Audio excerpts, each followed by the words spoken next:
Boa tarde, prezados participantes da 9ª Conferência de Gerenciamento de Projetos do PMI Pernambuco. Estamos aqui com a Ana Paula Arbache para falar um pouco sobre o impacto das tendências atuais em relação aos profissionais e os projetos. Ana Paula, gostaria de se apresentar para a gente? Olá para todos, boa tarde, é muito prazer que eu estou aqui. Não estou tão pertinho, mas estou com vocês, torcendo pelo evento. Eu tenho trabalhado bastante com as áreas de RH, gerenciamento de projetos, com a área de gestão empresarial. Eu sou docente de uma escola de negócios, da FGV, atuando nesses MBAs e atuo como mentora de carreira, venho acompanhando, já fui voluntária do mentoring de carreira do PMI São Paulo, trabalhei em curadorias de carreira também de um evento aqui em São Paulo, e tem uma empresa de business game e uma plataforma de mentoria, onde eu tenho estabelecido muito esse diálogo entre o mercado e a academia. E é um prazer estar com vocês aqui hoje, Érica. Então, temos muito o que aprender. Ana Paula, a gente está vivendo um período de muita instabilidade política e econômica. E isso traz um cenário de muitas incertezas e muitas surpresas. Qual que seria o perfil ideal? Existe um perfil ideal de profissional para este momento? Ou seria um perfil híbrido ou multifuncional? Sim, Érica, a gente está vivendo um perfil muito conturbado, bastante complexo. E não é só para o lado dos profissionais. Os RHs têm quebrado a cabeça para montar descritivos de vaga que possa atender as demandas das empresas. A gente teve um enxugamento de vagas muito grande. Tem gente que assumiu um papel com 2 chapéus na cabeça para entregar com muita pressão e teve que desenvolver competências, teve que ser flexível o suficiente e, acima de tudo, ser consistente. Porque não adianta você criar um profissional multifuncional que não traz resultados. Então, essa pessoa, além de ser híbrido, de tentar estabelecer uma conexão com diferentes competências, ele também tem que trazer resultado. Então, sim, é preciso que a gente hoje atenda essa demanda e esteja atento para, com prontidão, responder o que o mercado precisa. Ser flexível, ser adaptável, ter a capacidade de entender o negócio e atender diferentes frentes quando isso é uma demanda da empresa. Então, se antigamente a gente tinha uma zona de conforto, que a gente poderia atender um descritivo de vaga para uma especialidade, para uma coisa muito de atara fina, hoje, em determinado momento, a gente pede um profissional que possa atender um pouco mais essa abrangência. Agora, é um desafio muito grande, tanto para o profissional quanto para os RHs da empresa, poder ter um talento desse que abarque diferentes capacidades e que entregue com a prontidão e com alta performance. Do outro lado, também é para o profissional que tem que atender com grande capacidade de lidar com a complexidade, com a pressão e entender de forma mais abrangente o negócio aonde ele vai atuar. Então, sim, um profissional multifuncional, híbrido, competente, com flexibilidade, capacidade de enxergar o negócio e não só a sua casinha, isso hoje é bastante demandante. A não ser que seja uma vaga muito específica, para uma área muito específica. Eu acompanhei há pouco tempo atrás uma contratação aqui em São Paulo para um gerente de projetos na área de saúde, onde o descritivo da vaga pedia coisas muito sofisticadas. Então, na hora que você vai para o mercado buscar um profissional desse, você conta nos dedos quem é que pode preencher uma vaga dessa. O salário é altíssimo e esse cara, ele tem um perfil, esse profissional, ele tem um perfil bem Y, ele é um especialista técnico que vai entregar aquilo que a vaga precisa. Então, a gente tem que entender ou fazer uma leitura do que essa vaga, o descritivo de vaga pede. E, em contrapartida, nós temos que estar preparados para perguntar o seguinte: será que eu estou entendendo bem o que o cenário está precisando? Eu estou conseguindo enxergar aquilo que eu posso entregar? Então, é por aí mesmo, Érica. Então, diante da exigência do perfil de profissionais e também das restrições que esse cenário traz para a gente, funcionários com salários mais altos, eles têm sido alvo das empresas quando o assunto é corte de custos. Não por coincidência, eles também são as pessoas que agregam mais conhecimento tácito. Então, na era da exigência por uma experiência mais elaborada, ou seja, gourmet, não seriam esses os profissionais mais adequados para as posições estratégicas? Olha, você tem razão. Se a gente olhar de um período de 3 anos para cá, houve um enxugamento de quadros inteiros de profissionais que ganhavam muito bem. E uma das ações mandatórias dentro da empresa é que quem se desligasse, ou aquele quadro ia ser extinto, ou então quem chegasse para aquele posto de trabalho ia ganhar, vamos supor, 20% a menos. Então já era mandatório que você teria que reduzir custos desligando pessoas que até então, entre aspas, eram muito onerosas. E houve uma perda muito grande, porque essas pessoas têm um conhecimento e um legado que também pode ajudar a acelerar o resultado. Mas foi uma escolha para a sustentabilidade do negócio.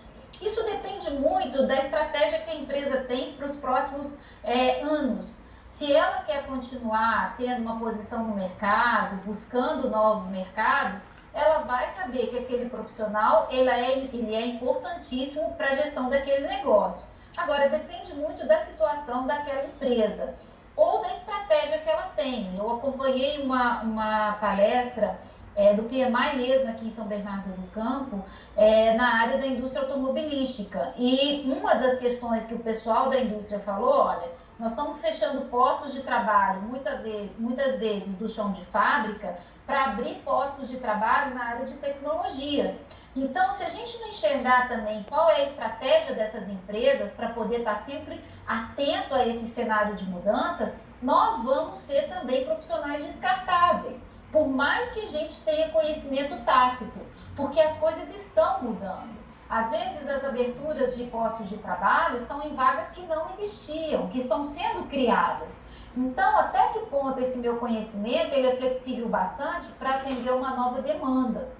E muitas vezes, esses profissionais que foram desligados foram profissionais muito acomodados, muito empoderados, que não se deram ao luxo de se colocar frente ao mercado, testando se o seu conhecimento ou se aquela empresa poderia sustentar salários aviltosos. Então, há uma tendência hoje em dia também da gente ser muito coerente nessas políticas de remuneração. Eu dou aula no RH estratégico, acompanho algumas políticas de remuneração, nem sempre o salário hoje é alto. As políticas, as bonificações ou a remuneração variável, ela tem um papel muito grande quando você vai captar um bom executivo. Então, você precisa também criar oportunidades que a empresa possa ter você nos quadros dela.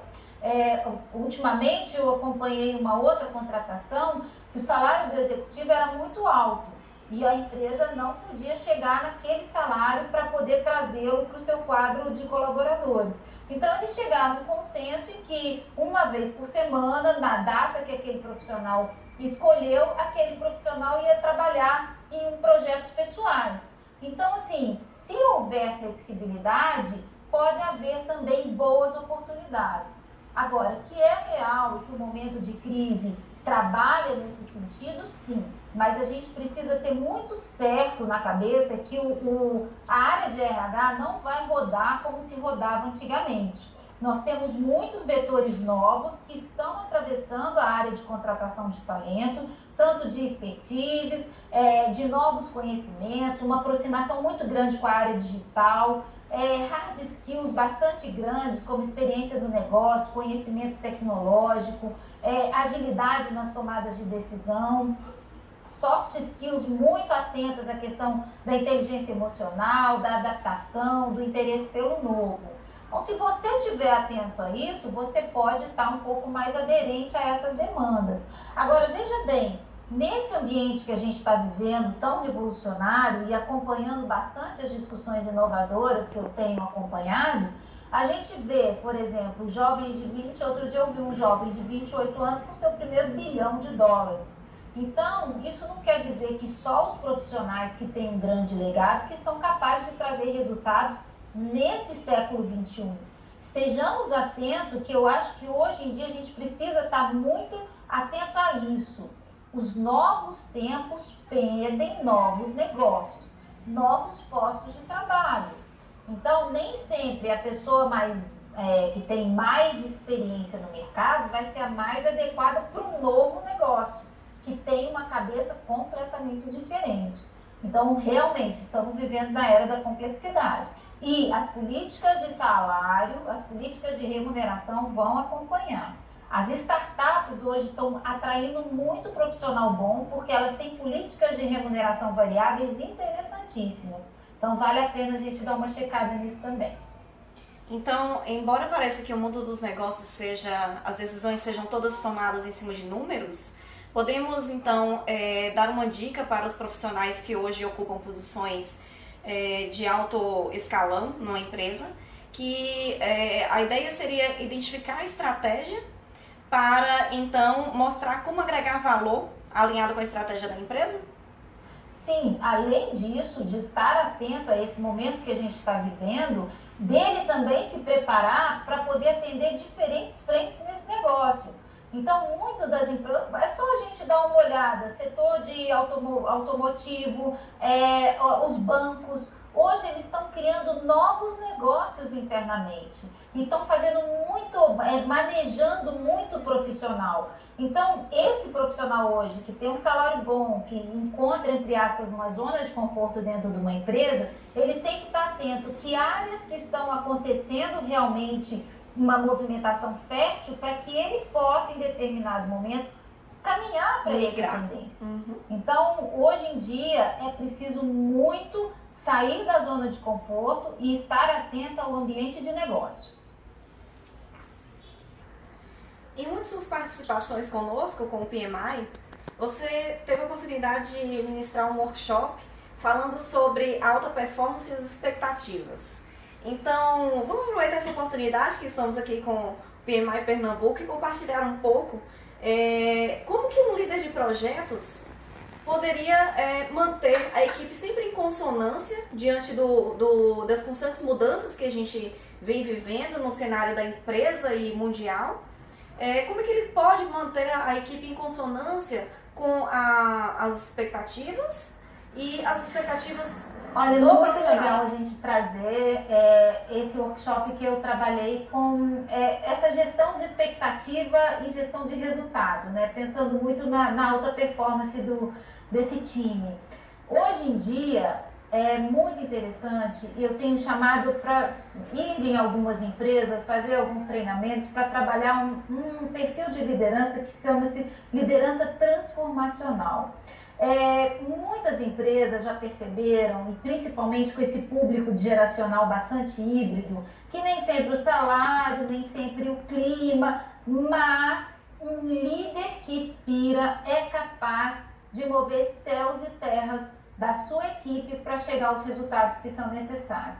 Então, a liderança inspiradora, ela tem sido hoje um framework de trabalho na formação de líderes. Então, os gestores de projeto, e até no PMI, se a gente checar nas bibliotecas do PMI, que são ótimas, você tem cases onde você atua com os 4 steps da liderança transformacional para você conseguir mover essa equipe para uma alta performance. Tendo uma visão muito clara e articulada daquilo que você quer, daquilo que você precisa chegar junto com o seu time, junto com a sua equipe, saber muito bem quais são as competências de cada um, o perfil comportamental de cada um, para que você coloque no colo deles aquilo que ele realmente tem a capacidade de entregar, ter a disponibilidade para realizar junto com esse time. Muitas vezes você está centralizando esse trabalho, não está deixando esse time realizar também. Então, saber como que é a sua gestão, dar atenção para aspectos essenciais, principalmente hoje, quando a gente tem muita pressão no trabalho. Então, individualizar essa atenção e chegar aos mínimos detalhes. O que aconteceu? Como eu posso te ajudar? Será que a gente pode pensar de uma outra maneira? Se um coach mesmo, atuando perto desse sujeito, falando, se você não está conseguindo chegar nesse resultado, será por quê? Como a gente pode fazer para ajudar você a chegar nesse ponto? Teria algum outro elemento da equipe que pode ser um anjo nesse momento? E em outro momento você ser um anjo desse outro time, desse outro elemento? Evitar situações de urgência, então ser uma pessoa que sabe trabalhar bem planejadinho, evitando conflitos, superando obstáculos, com foco mesmo nas soluções de crises que possam chegar. Então, é um sujeito maduro, preparado, que sabe estabelecer prioridades, que sabe fazer uma lista factível daquilo que é realmente importante. Eu acompanhei um líder, eu fiz um mentoring com um líder há 8 meses atrás na gestão de equipe dele. A gente organizou uma agenda semanal que, segundo ele, não tinha tempo para nada. Ele centralizava tudo, não dava atenção para a equipe, e foi ótimo, porque em 8 meses ele conseguiu superar, a gente quantificou os resultados, porque é importante quantificar, né? E a gente conseguiu fazer com que aquela equipe rendesse 3 vezes mais, através de um perfil de liderança transformadora. Então, se você conseguir inspirar, gerar uma inspiração naqueles seus liderados, eles vão te acompanhar. Você vai conseguir fazer com que eles possam transcender os possíveis problemas, vai incentivar a maior coesão pessoal e positiva entre líderes e liderados, e maior que isso, vai estabelecer um propósito comum a partir de uma visão clara que se tem do que se precisa realizar. Então, é realmente uma curva de maturidade bastante grande desse líder para poder saber trazer a sua equipe, o seu time, para aquilo que ele precisa, para aquilo que ele almeja. E é realmente, gente, eu faço parte de um time onde eu tenho um coordenador na FGV que ele tem uma equipe, ele é um líder transformacional. Hoje a gente trabalha junto com ele para preparar os melhores materiais que a gente pode para o curso dele, porque ele nos inspira. Ele é uma pessoa que sabe fazer esse movimento. E nós somos um time de professores muito bem formados. Então, se você consegue atrair essas pessoas e ter esses seguidores, você consegue chegar àquilo que você precisa. Então, hoje eu vejo muito a liderança transformacional como um grande sinalizador. Aqui em São Paulo, na região de São Paulo, nós temos um líder que a empresa dele ganhou 5 vezes o prêmio Best Place to Work. Ele fez um livro que coloca aqui: a felicidade dá lucro. A partir desse roteiro dele de trabalho, ele consegue chegar ou fazer com que a empresa dele tenha os melhores resultados do mercado. Então, hoje a gente já tem uma série de lideranças que lideram pelo exemplo, por esse movimento transformacional que nos ensina que, muitas vezes, os obstáculos que a gente tem, a gente pode, a partir de uma visão clara e de um propósito coletivo, chegar onde nós queremos. Muito obrigada, Ana Paula. Nós estamos muito honrados de tê-la conosco nesse momento. O PMI-PE agradece muito pela sua participação nesse momento inédito, nessa ação inédita, né, de ter você aqui à distância, mas tão próxima de nós. Muito obrigada pela sua participação. Eu que agradeço, um bom evento para vocês, gostaria muito de estar aí perto de vocês. Um grande beijo, estou às ordens sempre que vocês precisarem, a todos os meus colegas do PMI, é um prazer muito grande de ser convidada e estar aqui inaugurando esse vídeo com vocês. Obrigada, gente, um abraço muito grande, que venham os próximos eventos. Até mais. Até mais. Obrigada, pessoal.